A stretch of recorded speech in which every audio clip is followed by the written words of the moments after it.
The first nuclear device test in the world was conducted by the United States of America back in 1945 in the state of New Mexico. They became the only country to use nuclear weapons as combat weapons.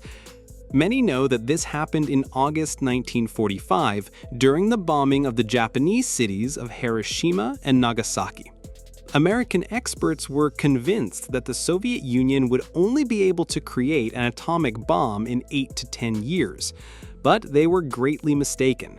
The successful test of the first Soviet atomic bomb was carried out just 4 years later, on August 29, 1949, at the Semipalatinsk test site.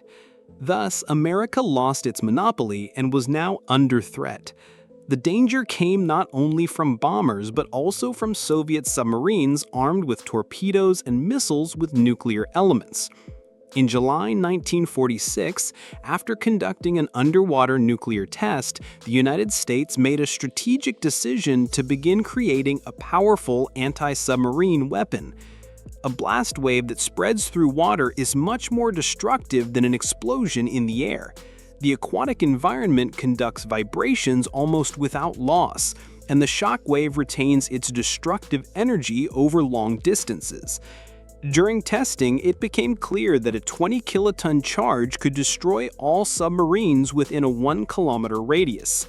The radius of destruction of surface ships from a low-altitude airburst or a shallow underwater explosion is approximately the same. However, a submarine in a submerged state is vulnerable only to an underwater explosion. Therefore, when submarines with high speed appeared, the Americans immediately rushed to develop nuclear depth charges.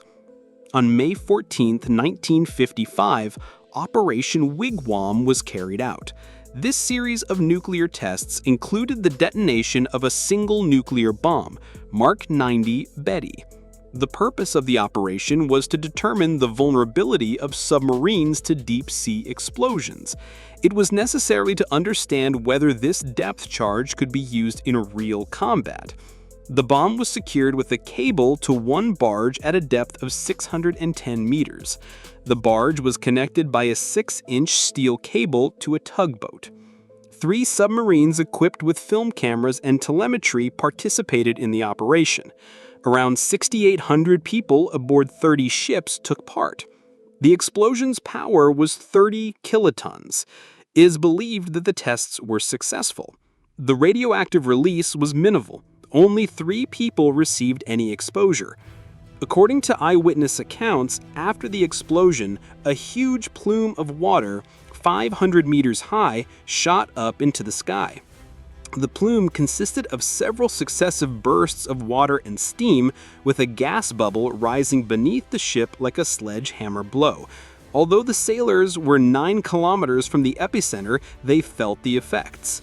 Beyond the epicenter, the shock wave manifested as a dark circle on the surface, a phenomenon known as a slick, which smooths small waves. After the shock wave moves into the underwater layer, another phenomenon, cavitation, can be seen. This is caused by stretching of the water and the appearance of many bubbles, forming a light, ring-shaped cloud and short-term flashes around steam remaining underwater. The gas bubble continues to expand depending on the depth. If the explosion occurs at great depth with relatively low power, the bubble may not reach the surface and begins to collapse.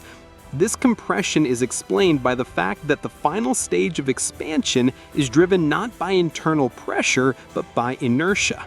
The internal pressure drops below the ambient pressure.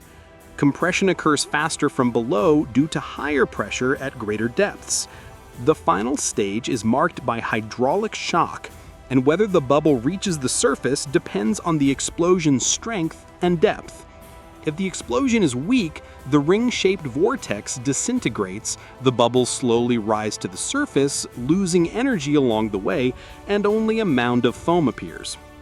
However, with a strong enough explosion and not too great a depth, the air above the dome is effectively ejected, creating an explosive water column. According to test results, the Mark 90 Betty bomb was officially accepted into service. A total of 225 units were produced. The bomb weighed 1,120 kilograms, was 3 meters in length, 0.8 meters in diameter, and had a yield of 32 kilotons. Due to its large destructive radius, it was unsafe to launch from warships. It was decided that anti-submarine aircraft would serve as carriers for the nuclear depth bomb. However, a problem arose. The bomb had to be dropped from less than 1 kilometer in altitude, and the aircraft had to quickly leave the danger zone. To solve this, a parachute with a diameter of 5 meters was attached to the bomb to slow its descent after splashdown. A total of 60 deck-based anti-submarine tracker aircraft were built.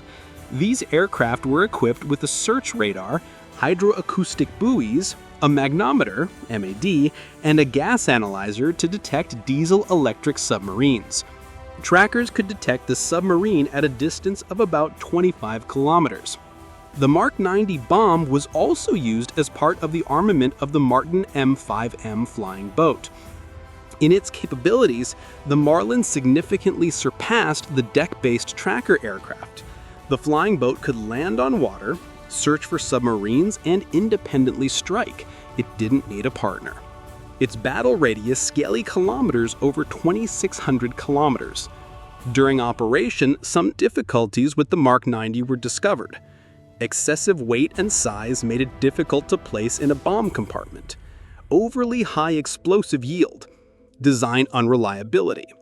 As a result, in the early 1960s, the Mark 90 Betty bomb was removed from service and replaced by a lighter and more compact nuclear weapon of the new generation, the Lulu atomic depth bomb.